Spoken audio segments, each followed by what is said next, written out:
부모님은 하나님께서 우리에게 보내주신 대리자입니다. 우리가 어버이날 주일을 보내면서 어떤 분들은 왜 예배 시간에 이런 영상을 보여주고 어머니의 마음 같은 노래를 부르느냐 이야기를 하는데, 여러분 그렇지 않습니다. 하나님께서 우리의 진정한 아빠 아버지인 줄로 믿습니다.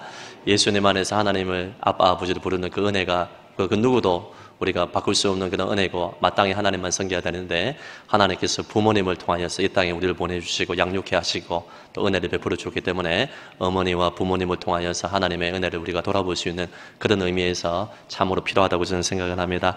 우리 그런 의미에서 우리 어머니의 마음, 우리 또 돌아가신 분들은 우리 교회의 어르신들을 생각하면서, 성경에서 부모를 순종하라 공경하라 이 말은 육신의 부모님만 그런 것이 아닙니다.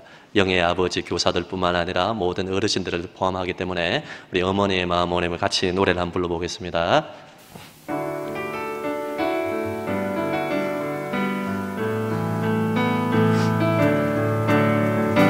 나 실제 괴로움 다 잊으시고 귀를 실제 밤낮으로 애쓰는 마음, 진 자리 마른 자리 가라니시며 손발이 닳도록 고생하시네. 하늘 아래 그 무엇이 널 따르오. 어머님의 희생은 가히 없어라. 어려서 날 꼭꼭 올려주시고 자라서 무 기대어 기다리는 맘, 아르사 그때사 자식 생각에 고우시던 이마 위에 주름이 가득, 땅 위에 그 무엇이 높다리요. 어머님의 정성을 지극하여라. 사람의 마음 속에 온 가지 소원, 어머님의 마음 속에 오직 한 가지, 아낌없이 일생을 자식 위하여 살과 뼈를 깎아서 바치는 마음, 인간의 그 무엇이 거룩하리요. 어머님의 사랑은 그지없어라. 할렐루야. 오늘도 하나님께서 말씀을 통해서 큰 은혜 주실 줄로 믿습니다. 우리 525 다음 세대 해피데이 전도지가 주보에 이제 3장이 있는데요. 여러분께서 주변의 자녀들, 손주들, 또 다음 세대 친구들에게 나누어 줬으면 좋겠습니다. 근본에 좋은 선물도 많이 준비를 했고 아이들이 좋아하는 것들을 많이 준비를 했습니다. 그래서 홍보와 초청을 하기가 좋습니다. 어제 우리 예배팀에서도 토요일날 전도를 나가고 사여전도에도 많은 분들이 오셔서 전도를 하고 또 많은 전도회 기관에서 지금 전도를 나가고 있는데, 이 전도지 보고 아이들이 상당히 기대를 하고 좋아하더랍니다. 그래서 교회로 오고 싶은 아이들이 많이 있는데 여러분께서 초청하면서 나누었으면 좋겠습니다. 오늘 우리 설교 제목 따라하겠습니다. 공경할 이유 있네. 공경할 이유 있네. 부모님이 자녀들에게 하고 싶지만 잘 하지 못하는 말이 있다고 합니다. 첫째는 나 아프다. 자녀들이 걱정할까봐 나 아프다 말을 잘 못하고요. 두 번째는 나 외롭다. 외롭다 말을 걱정할까 말을 잘 못한다고 합니다. 세 번째는 실제적인 것인데 용돈 좀 달라. 이 말을 못한다고 합니다. 제가 목사로서 대신 여러분의 마음을 대변하고 우리 자녀 여러분 용돈을 드리시기를 바랍니다. 예. 그리고 우리 듣고 싶은 말이 있는데 부모로서 듣고 싶은 말이 뭐냐면 첫째는 다 부모님 덕분이에요. 두 번째는 그동안 수고 많으셨죠. 세 번째는 저는 아빠, 엄마처럼 살고 싶어요. 이런 말을 듣고 싶다고 합니다. 여러분 실제로 그런 것 같습니다. 우리 부모님들의 한 가지 소원은 자녀들이 주 안에서 잘 되는 것 아니겠습니까? 우리에게는 만 가지 소원이 있지만은 부모의 유일한 소원은 자녀가 잘 되는 것. 우리가 자녀들 어릴 때에 또 크고 나서도 부모의 관심은 항상 자녀에게 있습니다. 연세가 60이 되고 70이 되어도 우리 할머니, 할아버지, 우리 어머니들이 그런 말을 한다고 하지 않습니까? 아가야 나갈 때 신호등 잘 지키고 또 길 조심하고 건강 조심하거라. 모두가 어른들이 봤을 때는 부모가 봤을 때는 자녀들이 어린아이와 같은 그런 마음으로 그러한 숭고한 마음이 있고 사랑하는 마음이 있는 것입니다. 우리가 부모님이 무엇을 좋아하시는지는 잘 알지를 못하는 경우도 있고 부모 사진이 핸드폰에 몇 장이 있느냐 물어보면 저도 부모님 사진이 많이 없는 것 같아요. 불효가 같고 그런 생각이 드는데 자녀들 사진은 많이 있지만 부모님 사진은 잘 없습니다. 그런데 부모님은 한결같이 자녀가 3살 때, 5살 때, 10살 때 네가 나에게 효도하고 마음을 표현해 준 거 나 고맙게 생각하고 있다. 그 편지를 간직하고 한 번씩 읽어보고 그렇지 않습니까? 저도 우리 하늘이가 만 4세 때 5살이 채 되지 않았을 때 저 배강편을 해서 제가 잠깐 우리가 다른 곳에 방문을 해서 차를 타고 오는데 우리 하늘이가 그날따라 기분이 좋았던 것 같아요. 그래서 뭐라고 고백을 하냐면 아빠, 엄마 들어봐봐. 나 나중에 커가지고 저 아파트 다 사줄게. 지나가는 자동차 다 사줄게. 포크레인이 지나가고 있어요. 포크레인 사줄게. 그날따라 김해공항에서 비행기에 타고 왔는데 저 비행기 다 사줄게. 그러면 경상도 사람들 비행기를 하잖아요. 비행기를 다 사줄게 얘기를 하면서 목사 딸이 만큼 뭐라고 이야기하냐면 마지막에 다 사줄게요. 이거 사주고 저거 사주고 하고 나서 마지막에 아멘 하더라고요. 그 녹음본을 아직까지 힘들 때마다 그것을 계속해서 일부도 우리의 딸내미 앞에서 들려줍니다. 너 나중에 포크레인하고 비행기 다 사줘야 된다. 아빠는 너랑 살겠다. 이렇게 이야기를 하면서 이 이야기를 다 들려주는데 그때가 아직까지 기억이 나고 또 힘이 되고 그 들을 때마다 기분이 좋습니다. 우리 폭삭 소가수다의 넷플릭스에 보신 분도 있고 안 보신 분도 계시지만은 여러분 뭐 예수를 믿든지 믿지 않든지 간에 부모가 자녀를 향하여서 늘 관심을 가지고 자녀가 잘 되기를 바라는 것이 부모의 마음이 아니겠습니까? 여러분 우리 교우들 가운데서는 부모로부터 상처를 입고 학대를 받은 분들도 종종 계십니다. 그런 분들은 여러분 부모님을 생각할 때 마음이 열리지 않는 분들도 계실 텐데 오늘 말씀을 듣는 가운데 성령 하나님의 만지심을 통하여서 부모님과의 관계가 회복되고 여러분의 상한 마음이 다 치유될 수 있기를 예수님 이름으로 축복합니다. 그럼에도 불구하고 부모는 자녀가 잘 되기를 바랍니다. 제가 몇 번 말씀을 드렸는데 우리 부모님은 여러분 무엇이든지 자녀가 더 잘 되기를 바랍니다. 내가 아픈 것보다 부모가 더 아픕니다. 내가 슬픈 것보다 부모가 더 슬퍼합니다. 내가 어떤 일이 있어서 기뻐하는 것보다 부모님은 더 기쁜 존재가 아니겠습니까? 여러분이 승진을 하거나 아니면 자녀가 좋은 대학을 입학을 하거나 우리가 인간적으로 좋은 일이 있을 때 교우들끼리는 사람들 이웃과의 관계 속에서는 자랑을 하면 한두 번 자랑하면 그것을 들어주지만 계속해서 자랑을 하면 시기 질투를 합니다. 니만 잘났나? 나는 힘든데 니 자꾸 자랑하고 다닐래? 욕을 합니다. 그런데 유일하게 자랑을 해도 욕하지 않는 사람이 우리 부모님이에요. 무언가 잘못했을 때, 잘했을 때 자꾸만 응해도 부모님은 더 기뻐하십니다. 그리고 목회자의 마음도 그렇습니다. 여러분이 무언가 잘 되고 하면 저한테 다 보고하시기를 바랍니다.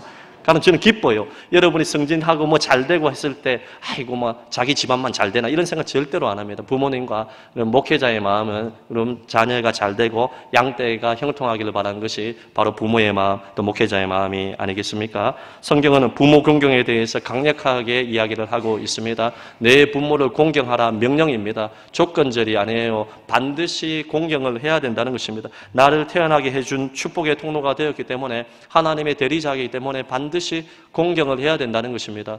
여러분 신명기 27장에 12가지의 대표적인 저주가 나와 있습니다. 가장 큰 죄목이 뭐냐 하면 하나님 대신 우상 숭배하는 것, 우상을 하나님으로 섬기는 것에 대해서 하나님께서 심판을 명하고 있습니다. 그 다음에 두 번째 큰 죄가 부모를 경홀히 여기는 자, 부모를 저주하는 자는 반드시 형벌을 받는다는 두 번째 대목에 나온다는 것은 주님께서 그만큼 부모 공경에 대해서 강조를 하신다는 것입니다. 탈무드에 보게 되면 부모가 금화가 가득 들어있는 지갑을 바다에 던지라고 명령해도 순종해야 된다. 그만큼 부모에게 순종하고 공경하는 것을 강조하고 있습니다. 가장 큰 죄 중에 하나가 부모님을 업신 여기는 것입니다. 여러분, 안식일을 지키지 아니하고 하나님을 존중히 여기지 아니하면 주님께서 바로 심판하셔서 벌을 내리시고 돌로 쳐서 죽이라고 했습니다. 구약시대에 그만큼 하나님을 예배하는 것이 중요하고 신약도 마찬가지고 하나님만을 섬겨야 됩니다. 그런데 여러분, 두 번째 대목을 보게 되면 또 이렇게 이야기를 합니다. 부모 중에서, 자녀 중에서 부모를 경홀히 여기고 부모를 저주하는 자, 부모의 말에 패역하게 반응하는 자는 부모가 동네에 가서 어른들에게 고발을 하게 되면 율법에 따라서 어떻게 하냐면 돌로 쳐서 죽이라고 했습니다. 그런데 성경을 보면 부모가 자녀를 고발해가지고 이 자녀는 패역한 자녀다 이야기를 하면서 돌로 쳐서 죽임을 당했다는 이야기는 하나도 없어요. 안식을 지키지 아니하고 하나님 무시했을 때는 사람들이 고발해서 돌로 쳐서 죽임을 당한 사건이 나오는데 자녀를 고발해가지고 이렇게 돌로 쳐서 죽임을 당하는 사건이 없어요. 하나님의 엄중한 명령임에도 불구하고 부모가 자녀를 아끼기 때문에 그만큼 기다려준다는 것 아니겠습니까? 부모의 사랑을 받은 저와 여러분은 마땅히 하나님의 대리자인 부모를 공경해야 됩니다. 그렇다면 오늘 간단하게 부모를 공경해야 되는 이유를 살펴보면서 함께 은혜를 받고자 하는데, 첫째는 그것이 바로 마땅한 도리이기 때문에 그런 것입니다.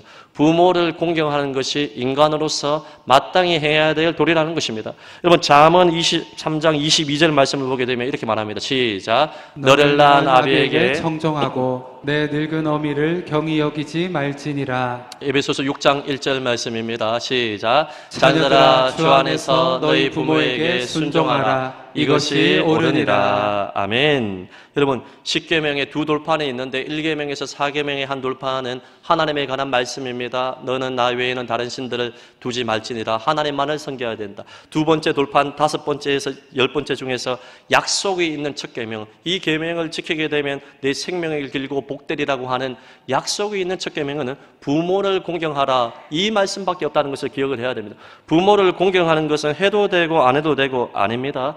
여러분, 조건절도 아닙니다. 부모가 나에게 좋은 것을 해줄 때만 공경을 해라. 부모가 나에게 유산을 많이 주었을 때만 공경해라. 절대로 안 해요.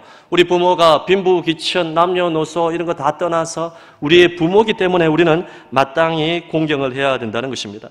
반포보온이라는 말이 있습니다. 까마귀가 나중에 이 어미 까마귀가 이 새끼에게 먹이를 주었을 때 나중에 이 새끼가 장성하고 나서는 제 어미 까마귀에게 먹이를 먹여준다는 그런 말입니다. 여러분, 미물인 까마귀도 이렇게 부모를 공경하는 어떤 측면에서 보면 먹이를 먹이는데 우리는 어떻습니까? 하나님 앞에서 우리 자신을 돌아봐야 됩니다. 실제로 그러한 판례들이 많이 있다고 합니다. 재산을 부모에게 상속을 받고 부모를 모시기도 해놓고 이것을 지키지 아니하고 오히려 부모를 폭행하는 그러한 사건들이 있었어. 여러분, 이러한 인륜에 배반되는 사건들이 실제로 많이 있다고 합니다. 여러분, 우리가 여기 계신 분들도 예수를 믿든지 믿지 않든지 간에 유교주의 사회를 살아가는 우리 한국 사회에서 유산 문제 때문에 얼마나 많은 가정에 갈등이 생깁니까? 여러분, 우리 미국도 불완전한 나라고 완벽한 나라는 아니지만 기독교 문화가 그래서 일찍 들어가서 그래도 여러분 유산 남기지 않는 운동을 해서 교회와 복음과 하나님 나라와 NGO 단체와 어떤 대학에 기부를 하는 경우들이 많이 있는데 우리나라 사람들은 유독히 자녀들에게 손주들에게 재산을 남겨줌으로 말미암아 오히려 그것이 갈등의 불씨가 되고 집안이 풍비박산이 나고 형제들 간에 여러분 마음이 나는 분들이 얼마나 많은지 모르겠습니다. 최근 한 10년도 채 되지 않았는데 미국은 무려 600조 이상의 유산을 대학과 NGO 단체와 교회와 연약한 자들을 위해서 기부를 했다고 하는데 우리는 그에 비해서 10분의 1도 되지 않고 100분의 1도 되지 않는 유산을 자녀들에게 나누어 주어서 오히려 큰 어려움이 많이 생기는 것을 보게 됩니다. 저는 뭐 돈도 없지만 돈 있으면 다 쓰고 갈 겁니다, 여러분. 우리 하늘의 하인이 안 줄 겁니다, 여러분. 물론 여러분 교회를 통하여서 공급을 받고 또 여러분 제가 부모로서 해야 할 일은 해야 하겠지만은요, 여러분 자녀들에게 유산 나누어줘 가지고 좋은 일이 뭐가 있습니까? 기본적인 것은 해줘야 되겠지만은 우리는 모든 유산을 때로는 하나님 나라와 교회와 복음과 연약한 자들을 위해서 쓰는 그런 것으로 우리가 가는 것이 맞다고 저는 그런 생각을 합니다. 부모가 나에게 무엇을 해주었기 때문에 공경하는 것은 여러분 그것은 그냥 믿지 않는 사람들도 하는 것입니다. 하지만 우리가 예수를 믿는 자로서 마땅히 해야 될 기독교인의 도리는 뭐냐 하면 부모가 나에게 무엇을 해주지 않아도 이것이 하나님의 말씀이기 때문에 마땅한 도리로서 우리는 부모를 섬겨야 됩니다. 에베소서 6장 1절에 자녀들아 주 안에서 너희 부모에게 순종하라. 이것이 옳으니라. 마땅한 도리다. 이것이 정당하다. 그런 뜻입니다. 이것이 의로움이다. 부모를 공경하고 순종하는 것이 하나님의 법이고 마땅한 도리이고 이것이 정당하다 이야기를 하고 있는 것입니다. 저도 그렇고 여러분도 한번 생각을 해보세요. 여러분이 여기까지 살아온 것, 지금까지 이 자리에 있는 모든 것 우연이 아니에요. 하나님의 은혜인 줄로 믿습니다. 두 번째는 부모님의 은혜인 줄로 믿습니다. 여러분. 하나님의 대리자로서 부모님이 있었기 때문에 이 땅에 태어난 것이, 내 부모를 다른 부모와 비교할 필요도 없어요. 저는 세상에서 가장 존경하는 사람 우리 부모님입니다. 여러분도 그런 분이 되어야 되는 것입니다. 여러분은 우리가 마땅한 도리로서 우리가 하나님을 섬기고 부모님께 공경을 다해야 된다는 것입니다. 지금까지 이 자리에 있는 것은 부모님의 사랑과 양육과 지도와 중보기도의 힘으로 제가 이 자리에 있었는 것, 여러분이 이 자리에 앉는 것도 여러분 부모님의 은혜가 아니겠습니까? 하나님께서 여러분을 이 땅에 태어나게 하시고 부모님을 통해서 이 땅에 살아가게 하신 것은 우연이 아니라 모든 것이 하나님의 계획 속에 이른 것입니다. 마땅한 도리이기 때문에 우리는 부모를 공경해야 됩니다. 두 번째로 우리가 부모님을 공경해야 될 이유는 바로 하나님의 명령, 십계명이기 때문에 그렇습니다. 부모 공경은 해도 되고 안 해도 되고 아닙니다. 마땅히 명령으로서 부모를 공경하라 말하고 있습니다. 우리가 성경에 보면 자식을 사랑하란 말은 명시적으로 있지 않습니다. 자녀를 노엽게 하지 말고 주의 교훈과 훈계로 양육하라 이런 말씀은 있어도 명시적으로 자녀를 사랑하라 모르겠습니다. 제가 찾아본 바로는 잘 없어요. 왜냐하면 자녀 사랑은 본능이기 때문에 그렇습니다. 일반적인 부모들, 상처가 있고 아픔이 있고 또 부모로부터 학대를 받은 이런 부모님 제외하고는 일반적으로는 부모님은 자녀를 있는 모습 그대로 본능적으로 사랑하게 되어 있습니다. 그런데 부모님을 공경하고 사랑하고 마음으로부터 우러나온 순종은요, 이것은 쉽지가 않아요. 물론 혈육이 있기 때문에 다른 부모에 비해서 다른 사람에 비해서 부모님을 공경하고 사랑할 것입니다. 하지만 때로는 이 땅에 살아가는 동안에 부모와의 갈등이 있고 섭섭한 마음이 생기고 그리고 여러 가지 여러분 분쟁이 생기게 되면 부모를 공경하기가 쉽지가 않습니다. 여러분. 그렇기 때문에 명령입니다. 쉽지 않기 때문에 하나님이 명령으로 우리에게 준 것입니다. 공경이라는 말은 히브리어 단어로 카베트라는 것인데 가치 있게 여기다, 귀중히 여기고 높인다. 이것이 바로 하나님께 사용이 되면 월십, 예배, 하나님께 최고의 가치를 두다, 하나님을 가장 귀중한 여기고 높인다는 예배로 사용되는 것인데 부모께 사용이 되면 이 공경은 부모님을 가장 우선순위에 둔다, 부모님을 가치 있게 여긴다. 물론 여러분 남자가 부모를 떠나서 아내와 합하여 가정을 이루게 되면 부모와 자식 관계 이제는 부모를 떠났으면 신체적으로 정신적으로 모든 면에서 독립하여 부부가 중심이 돼야 돼요. 순종과 공경을 우리가 잘 구분하지 못하기 때문에 고부 간의 갈등과 장인 장모와 사이와의 갈등과 여러분 문제가 생기는 것이에요. 제가 문제를 내겠습니다.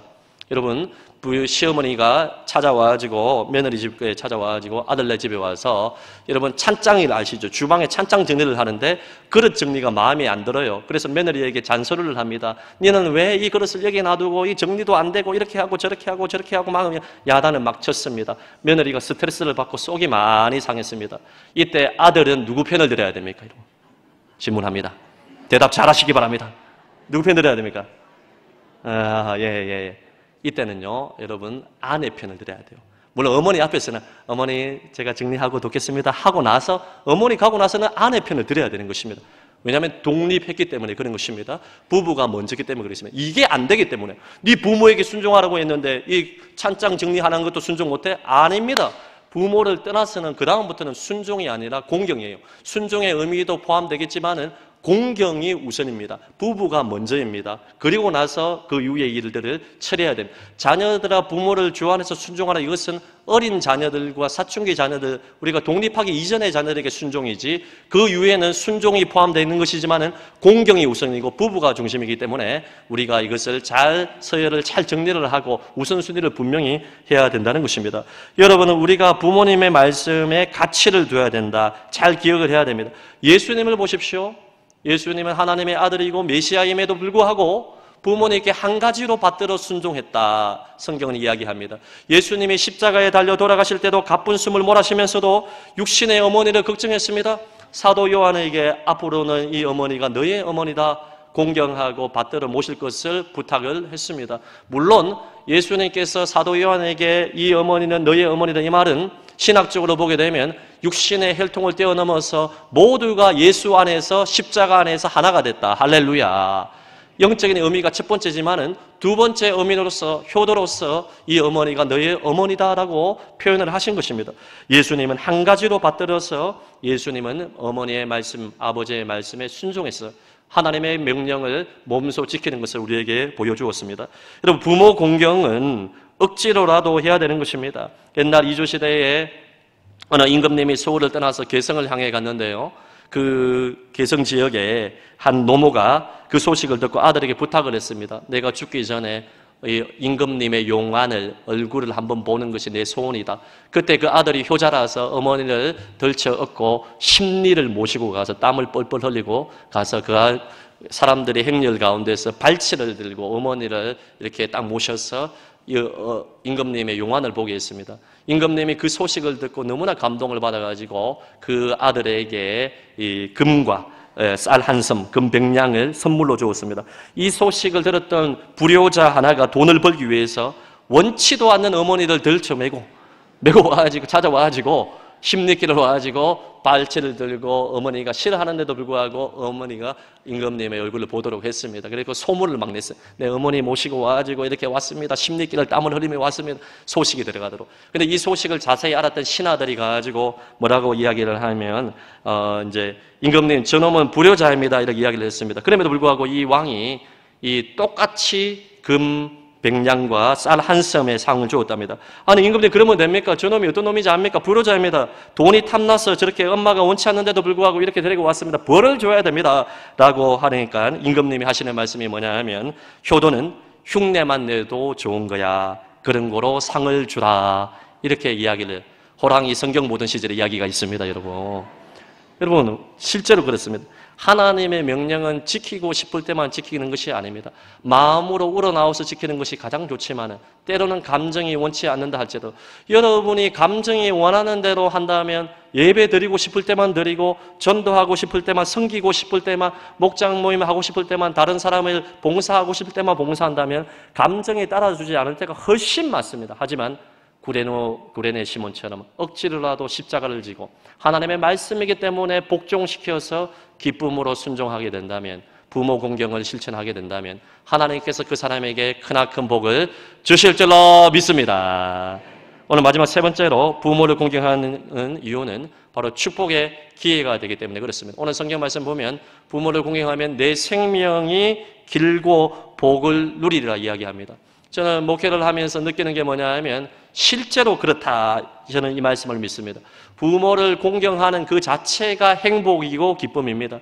여러분 부모님께 자주 전화드리고 부모님께 그동안 수고 많으셨죠. 부모님 존경합니다. 사랑을 표현하고 용돈을 드리고 자주 찾아뵙지는 못한다 할지라도 설날이나 추석 이럴 때 찾아뵙고 마음을 표현하고 선물을 드리고 부모에게 큰 가치를 두고 정말 부모를 공경하면 그 자체로 하나님께서 우리에게 기쁨을 주시고 그 가정을 복되게 하십니다. 그리고 부모를 공경하는 자에게 반드시 이 땅에서 생명을 누리고 하나님이 주시는 분복을 누릴 것이다. 이것을 저는 목회를 하면서 많이 경험을 했습니다. 성경도 그렇잖아요. 롯이라는 여인이 어머니의 하나님은 나의 하나님이다. 이 모압 땅에서 고향을 떠나서 이스라엘 나라 베들레헴으로 올 필요가 없음에도 불구하고 이렇게 어머니에게 효도를 다하고 순종하고 어머니 하나님 나의 하나님이라고 고백을 하며 신앙 고백하며 이렇게 순종했을 때 효도했을 때 7 아들보다 귀한 자부라는 별칭을 얻게 되었고 나중에는 예수 그리스도의 그런 조상이 되는 여러분 은총을 누리지 않았습니까? 성경에 나오는 레갑 자손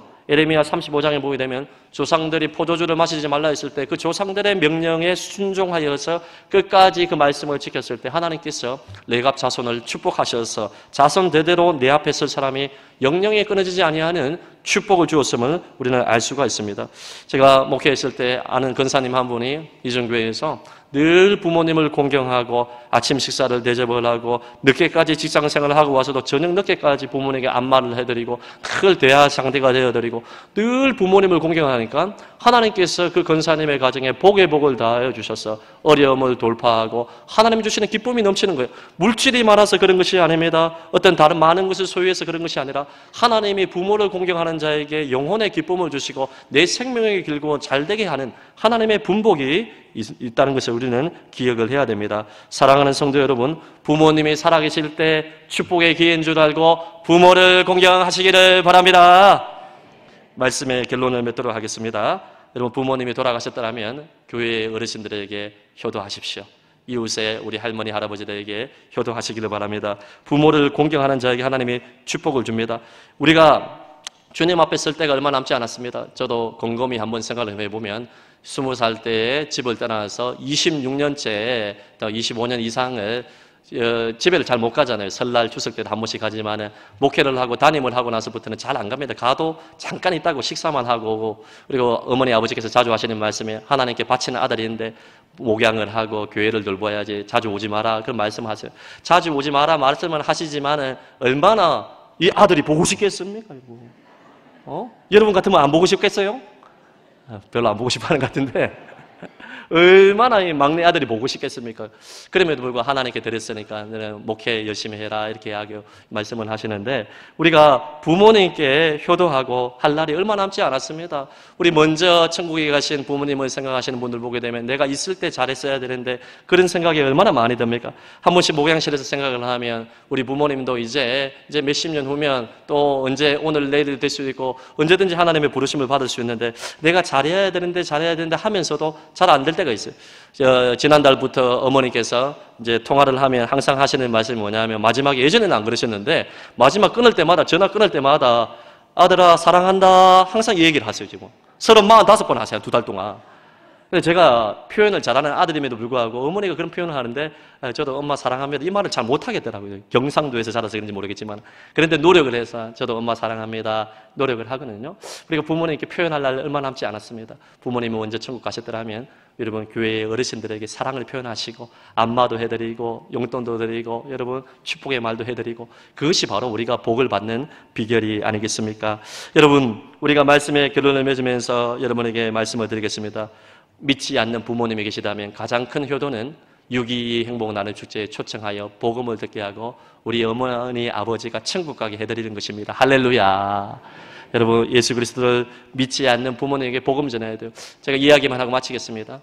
우리 교회 유년부 1학년, 2학년 때 처음 교회에 나온 한 친구가 지금은 청년이 되었는데, 어떻게 그의 아버지를 전도했냐 하면, 아버지가 이제 사업을 하고 또 술도 좋아하시고 많이 바쁘신데 유년부에 가지고 말씀을 듣는데 은혜를 받아 버렸어요. 초등학교 1학년에 은혜 받아가지고 예수 믿으면 제사함 받고 십자가의 피로 구원받고 예수님을 믿어야 구원받고 예수님을 믿지 아니하면 죄 때문에 심판받고 지옥 간다는 이야기를 듣고 밥을 먹는데 집에서 아빠한테 이야기하는 거야. 아빠 예수 안 믿고 지옥 가면 안 돼. 울면서 막 이야기를 했는데 그의 아빠가 그게 감동을 받아가지고 그 다음 주부터 교회를 나왔어.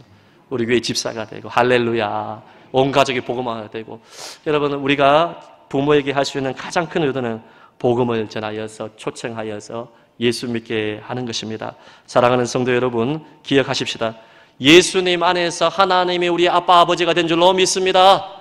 이 은혜를 깨닫고 누리는 사람만이 진정으로 마음속에 우러나오는 부모를 공경할 수가 있는 것입니다.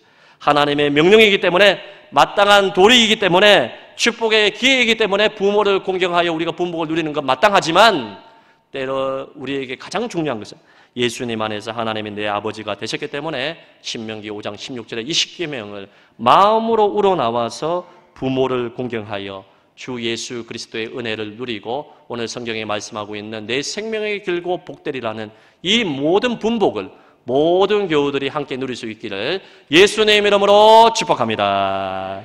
지금 이 시간에는 우리 만 70세 이상 되시는 분들 자리에 한번 일어나시면 카스테라를 우리 선물로 드리면서 우리가 한번 그 고마움을 표현했으면 좋겠습니다. 사랑하는 어머니, 아버지, 어르신 감사합니다. 우리 70세 이상 되신 분들 꽃을 다신 분들